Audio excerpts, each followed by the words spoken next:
I trust our intelligence agencies and the intelligence individuals that are within the Department of Homeland Security, that the individuals who are there are members and a part of this organization and have worked with them. And while we were there at that prison, we not only talked about how to identify these members of these terrorist organizations, but what they did, their actions they took, the case files we built on them, and how we verified that those individuals should be there in that prison. So you're pretty we'll confident. Continue to do that. I am. I am very confident in the fact that those individuals that are there should be there. You know, they say that confidence is oftentimes a good thing, but in some contexts, not such a great thing. Maybe you should cross your T's, dot your I's, because Homeland Security Secretary Kristi Noem was apparently wrong to trust the intelligence process being used to decide who would be deported to a terrorist detention facility in El Salvador. Because last night, the Trump administration, in a court filing, admitted to mistakenly deporting a man with legal protections because of an administrative error. So let's get into the details of this story. And there's a lot of talk online. It's hard to cut through all of it to get to the bottom of what's really going on here. But here's what the reality is. Believe it or not, they are still defending the decision to deport this guy despite admitting to screwing up. But before we get to that, here are the initial details. Here's the context. So the man in question is Kilmar Abrego Garcia. So he actually came to the United States in 2011 at the age of 16 after fleeing gang threats in his home country of El Salvador. Now he's married to a United States citizen and has a 5-year-old child with autism, who is also, of course, a US citizen. Now he was living in Maryland and he has absolutely no criminal record. He was living in the United States under protected legal status. Protected legal status. He was not in the country illegally, so it's important to remember that. And he even regularly complied with ICE check-ins. Now, in 2019, officials from the Immigration and Customs Enforcement Agency tried to deport him. So this is when Trump was still in office in his first term. During those proceedings, they claimed a confidential informant had told them that Abrego Garcia was a high-ranking member of MS-13, the violent Salvadorian criminal gang, which of course he and his lawyer said was completely false. According to The Atlantic, the gang label stems from a 2019 incident when Garcia and 3 other men were detained in a Home Depot parking lot by a police detective in Prince George's County, Maryland. During questioning, one of the men told officers that Abrego Garcia was a gang member, but the man offered absolutely no proof, and police said they didn't believe him, filing show. Police did not identify him as a gang member. Now, he wasn't charged with any crime, but unfortunately got handed over to ICE, who then tried to send him back to El Salvador. Garcia appealed, the claims that he was a danger to the community and filed a petition for asylum. He was granted withholding from removal status in October of 2019 by an immigration judge, which protected him from being deported to El Salvador because of the likelihood that he could be harmed if he returned back to El Salvador, where gang members were threatening his life. Now, before I get to more of the details here, Cenk, I mean, this guy pretty much has gone through hell. I mean, he gets accused of being part of a gang. There's no evidence of it. The police say that he wasn't guilty of any kind of crime. He has no criminal record. Long story short, he gets sent over to El Salvador to the CCOT facility anyway during the second Trump term. And we're about to get to all the details about the denials from Vice President JD Vance about this, even though lawyers representing the administration have admitted that this error was in fact made. Okay, so several outrageous facts here. Guys, he was just trying to escape gangs in El Salvador. Who do you think is in that prison in El Salvador? Those same exact gangs. So we might have sent him to his death. It's amazing fact number 2, they say we have no jurisdiction over El Salvador, so we can't get him back. Insane. Then if we can't get people back from El Salvador, we obviously shouldn't be sending people to El Salvador. Well, I mean, is it impossible for anyone to make a mistake? The Trump administration, what if the next administration comes in?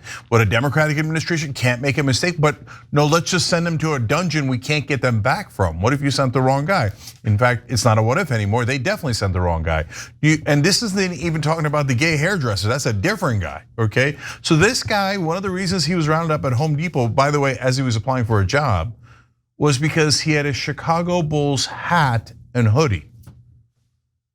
Under that standard, how many people can we round up and send to El Salvador? I mean, that's even more mental than the hairdresser's mom and dad tattoos that got him sent to El Salvador. It's crazy, it's absolutely crazy. And remember the clip we showed you in the beginning with Kristi Noem? Oh, we got this on lockdown. Oh, our intelligence is top notch. They're barely checking, guys. It's all for photo ops, right? And Kristi Noem goes down there and does a photo op with her Rolex, etc. And wait till you hear about his traffic tickets. Ooh, so there's a lot more madness in this story. There is, but I just want to take a brief moment to reiterate something I've been saying on the show. Look, the Trump administration has had quite a bit of support from the American people in regard to doing these deportations, not the deportations of people who weren't meant to be deported, but obviously of criminals, of gang members, people who are in the country illegally. They are going to waste that goodwill by making these errors, and they keep saying, well, we want to get it done. We want to get it done. Let's get them out. Let's get them out. No, but due process is incredibly important in order to prevent these types of mistakes from happening. Because if you have a situation in which the executive branch can just unilaterally point to someone and accuse them of anything, and that individual gets no due process, well, what kind of government is that? And yes, even people who are in the country illegally, this guy was not in the country illegally, I wanna be clear about that. But even for people who are in the country illegally, if the president or if anyone in the executive branch is going to accuse that individual of being part of a criminal gang, and that is their justification for sending them to a third country, like El Salvador, to sit in a terrorist facility full of other like incredibly violent gang members and stuff like that, that is terrible to do without due process, without having a judge look at the facts and adjudicate whether or not that individual is actually guilty of doing or being what the executive branch is claiming here. Yeah, and JD Vance, we'll show you in a minute, lied about due process in a pretty egregious way.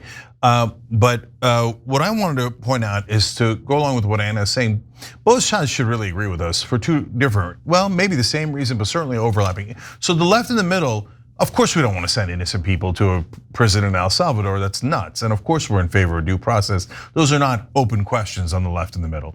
So for the folks on the right, first of all, come on, brothers. I mean, you claim to be in favor of the Constitution. Due process should not be an open question for you either. Okay, but to Anna's point, even if you say it is an open question, I don't really care too much about due process, or whataboutism, Biden did this, Obama, whatever excuses you have, right? Okay, no problem. But then listen to what she's saying. This is going to make the program that you love to deport criminal undocumented gang members unpopular, because everybody's gonna hear you're sending the wrong guys. By the way, that's the same thing that happened in the death penalty.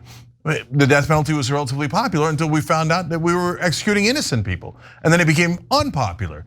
So okay, if you want your program to be unpopular and you want the criminal gang members to stay here, keep going in this direction. Here's another scenario that I want you guys to think about as if anyone who's watching this right now thinks, well, I don't want due process for someone who's in the country illegally, right? Which, by the way, our Constitution does protect everyone in the country, even if they're not here with citizen status. They're supposed to get due process, and we should protect that. Now, why do I say we should protect that?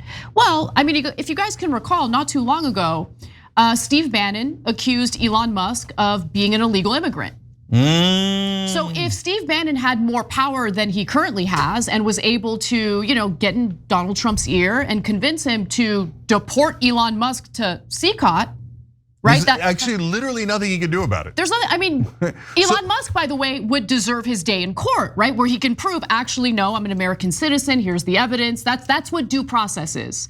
But under the system that some, unfortunately, in the country are now rooting for, Anyone in the executive branch, anyone in Homeland Security can just point to any individual, accuse them of anything, and without a day in court, even if they're an American citizen, we're gonna send you to El Salvador. Yeah. Is that the country we wanna live in? Because I don't wanna live in that country. See, that's why it's important for non-citizens to have due process rights, because if you just call someone a non-citizen and take away their due process, you don't even know if they are a citizen or not. Bannon would say that Musk is not a citizen. Musk, in fact, is a citizen, but once you send him to El Salvador, you can't even get him back. So, I mean, look, we get it. They're not gonna do that to Musk. He's a billionaire, etc., right? But they could do it to anyone if you allow them to take away due process for anyone. And by the way, that's why the Supreme Court has ruled over and over again over the course of hundreds of years that yes, due process and constitutional rights also apply to non-citizens. For example, if you're a non-citizen, you also can't get tortured. You're protected by the Constitution. Exactly. So let's get to the rest of this story. So as I had last mentioned, he was granted withholding from removal status in October of 2019 by an immigration judge, because of the likelihood that he could be harmed if he returned to his home country of El Salvador. Now that ruling specifically meant that he could still be deported in the future, but not to El Salvador where the judge agreed he'd be in danger. But on March 12th, Abrego Garcia had picked up his son after work when ICE officers stopped the car and incorrectly told him that his protected status had changed, despite knowing that that was not the case. Now, officers waited for him, or his wife, I should say, to come to the scene and take care of his son, and then they drove him away in handcuffs. Within 2 days, he had been transferred to an ICE staging facility in the state of Texas. Then he was sent on a plane to CCOT in El Salvador, despite his protection status still being active. Now the Trump administration is actually admitting in a court filing that he was deported because of an administrative error. So let's get to those details. Abrego Garcia was not on the initial manifest of the deportation flight, but was listed as an alternate, the government attorneys explained. As other detainees were removed from the flight for various reasons, he moved up the list. The flight manifest did not indicate that he should not be removed, the attorney said. Though through administrative error, Abrego Garcia was removed from the United States to El Salvador. This was an oversight. But despite this, they told the court that Abrego Garcia's deportation was carried out in good faith.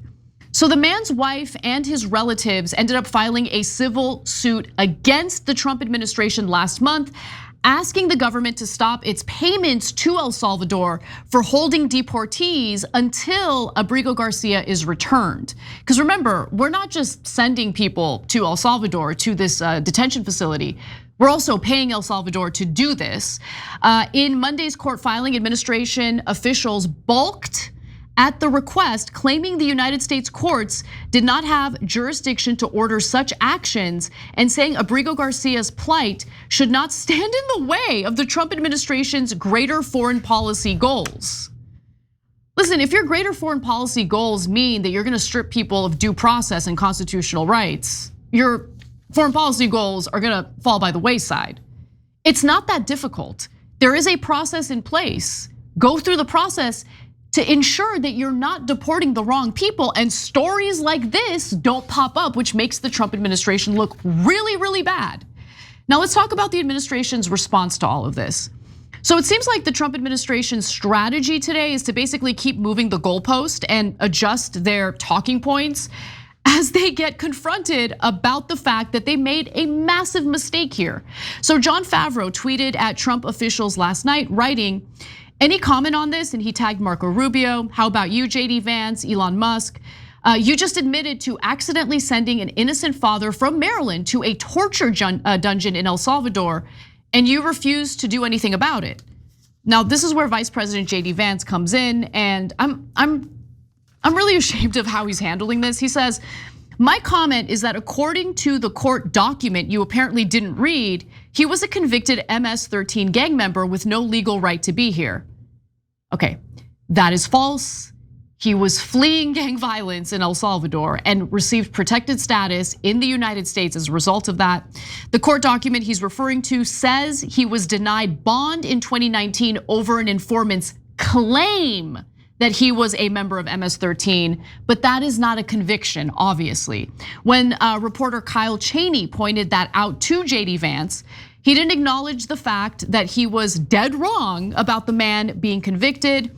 He remained defiant. Here's what he wrote.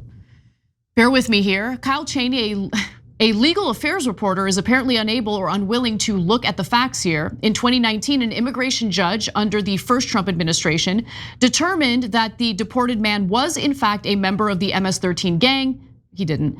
He also apparently had multiple traffic violations for which he failed to appear in court, a real winner. It is telling that the entire American media is going to run a propaganda operation today, making you think an innocent father of 3 was apprehended by a gulag. Here are the relevant facts. The man is an illegal immigrant with no right to be in the country. This is me saying it now. False. What he's claiming there is false. An immigration judge determined he was a member of the MS-13 gang, also false. Because he is not a citizen, he does not get a full jury trial by peers. In other words, whatever due process he was entitled to, he received. Well, he did receive due process, but you guys deported him anyway. Thereby removing the due process. So when the judge says he's protected, he should stay here. He's got a valid claim, and he's married to an American, et cetera, et cetera. If you ignore the judge's ruling, you're ignoring due process. Now, here's the thing that you gotta know about JD Vance. He went to Yale Law. Yeah. So it's not like he doesn't know, he knows, right? This is pretty elementary stuff you learn in law school. So he's choosing to lie, that's really interesting. And if you remember with the eating the cats and dogs nonsense during the election, JD Vance said, well, I had to do that to propel my agenda. Like he just flat out admitted it, that they were lying about the cats and the dogs to get us to talk about the real problem of immigration. Or you could just talk about the real problem of immigration, which polled really well for you guys. Exactly. Yeah, so now instead of getting everybody riled up, again, if you're a right winger, like I would argue you should be more mad. 1, you should care about the Constitution, but 2, like you had everybody all riled up about the illegal immigrants here who had broken laws and the gangs, et cetera. Massively popular for Trump. The border was, getting close to sealed. It was amazing. And so, you agree or disagree with that. The American people agreed, right? And that's the one thing holding up Trump's polling numbers, because he's now cratering on the economy. Elon Musk is causing him significant damage with blind cuts that that are not popular, but he was doing great on immigration. Now you're flushing it down the toilet with outrageous, clear lies. Like, okay, let's say that JD Vance read the first thing wrong, and it's a little embarrassing because he's went to Yale Law and is the vice president. And you shouldn't be saying all this stuff without checking. Remember, he's saying his own administration is wrong. The Trump administration said, no, we made a mistake. I said, we made a mistake. He should be here. And Vance's like, no way, man. He's a criminal and he's this and he's that. But brother, you didn't even check, and you're contradicting yourself, your own administration. Super embarrassing. But even then, maybe like, oh, he rushed because they rush everything. They're super sloppy, et cetera, right? But the second tweet, when you knew for 100%, the one that Anna just read, you guys, you knew for 100% that you were wrong, and he did it anyway. Exactly. And look, we went through, and I think to some extent are still going through, this era of rewarding people who refuse to take personal responsibility or any responsibility, where denials and refusals to apologize are somehow seen as strong and are rewarded.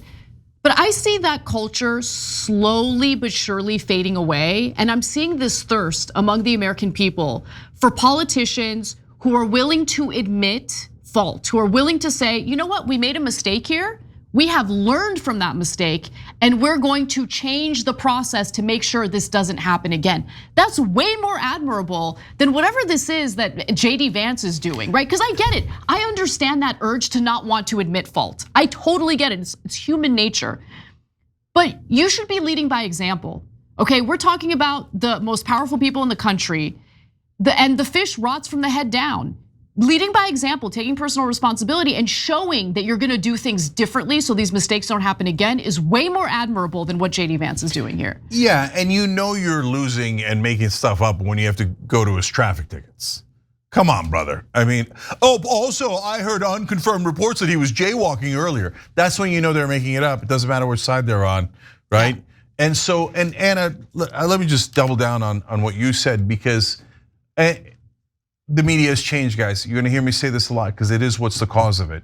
So in the old days, Fox News would have just repeated what JD Vance said. They wouldn't have cared at all. They would have just said, oh yes, of course, he's undocumented, he's illegal, he's a criminal, he's MS-13. They would have just repeated the lie 2,000 times until everyone in the right wing genuinely believed he was MS-13, et cetera, right?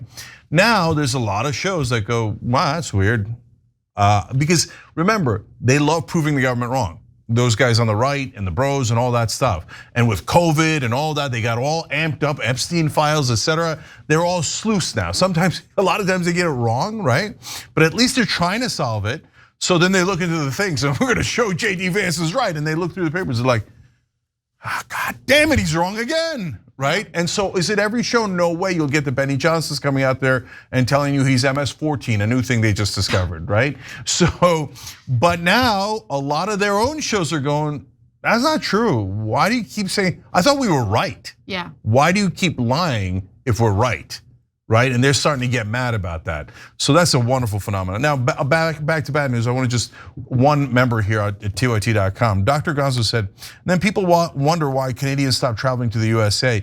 You couldn't pay me to set one single toe in America right now. I wouldn't come within 100 feet of your border. You know, when I read that, I thought, well, Dr. Gonzo, a little much, right? We're fine here. I mean, the real problem is gun control. I mean, you'll much higher chance of getting shot here in America than almost any other country. Okay, but then I thought about it. I was like, wait a minute. If you're from Latin America or South America or even Spain or Portugal or Italy or wherever you're from, and God help you if you have tattoos or a Chicago Bulls jersey, and you come here, what if because you're not citizens, right? You're traveling, you've got a visa, right? You came to check out Las Vegas or New York or something. What if they round you up and send you to El Salvador? Then you can't go back to Italy or Peru or wherever you came from. Not good. That's insane. Yeah. So yeah, that'll hurt tourism, that'll hurt our reputation, that'll hurt everything. This is just bad on every front. Every time you ring the bell below, an angel gets his wings. Totally not true, but it does keep you updated on our live shows.